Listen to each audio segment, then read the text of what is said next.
Have you ever stood at the base of a towering structure, like the Qutb Minar, and wondered how someone could figure out its exact height without dropping a measuring tape from the very top? We encounter this problem whenever physical access is restricted. Measuring the width of a wide river from one bank, or determining the exact altitude of a hot air balloon floating far overhead is difficult to do with standard tools. But if we look at this scene geometrically, a solution appears. By drawing an imaginary line of sight from an observer to the top of the object and another straight down to the ground, we create a precise right triangle. This shape is the foundation of a branch of mathematics called trigonometry. The name comes directly from the Greek words tri, meaning three, gon, meaning sides, and metron, meaning measure. By studying the predictable rules of three-sided shapes, early mathematicians realized they could bypass physical obstacles. Trigonometry converts these physical barriers into solvable calculations by relying on the consistent geometry of triangles. To make these calculations, we first need to establish our orientation. As we can see in this right triangle, the starting position, the viewer's exact vantage point on the ground, is marked as the acute angle of reference, which we'll call angle A. From this specific viewpoint, the vertical line towering directly across from us gets a designated label, the side opposite.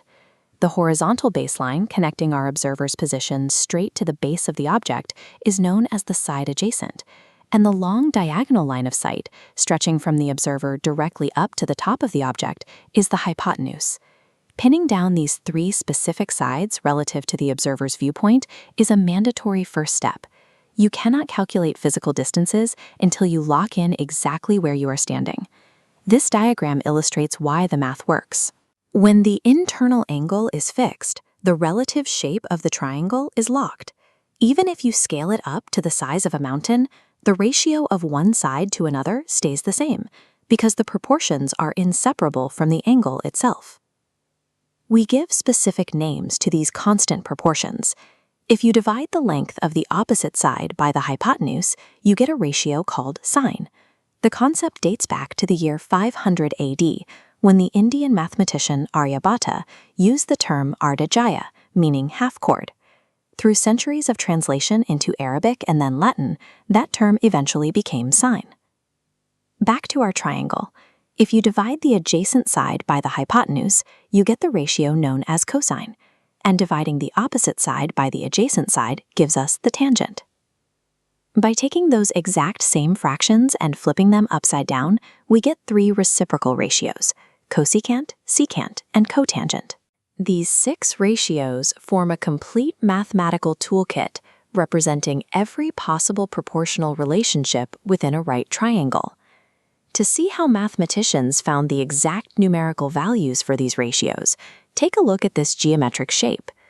By slicing a perfect square diagonally in half, we create an isosceles right triangle with two exact 45-degree angles. Because all sides of a perfect square are equal in length, the opposite and adjacent sides of our new triangle are identical. Therefore, calculating their tangent ratio, dividing one side by the other, will always equal exactly 1. We can extract the fixed ratios for 30 and 60 degrees using similar logic. By cutting a symmetrical equilateral triangle straight down the middle, we generate a right triangle with a 30-degree top angle and a 60-degree bottom angle. By deducing these fixed ratios through pure geometry, mathematicians created a universal reference key. With these constants established, surveyors could skip physical measuring and rely on the math instead. Let's apply this to a practical scenario. An observer stands exactly 50 meters away from a vertical structure and looks up at a known 60-degree angle to spot the top.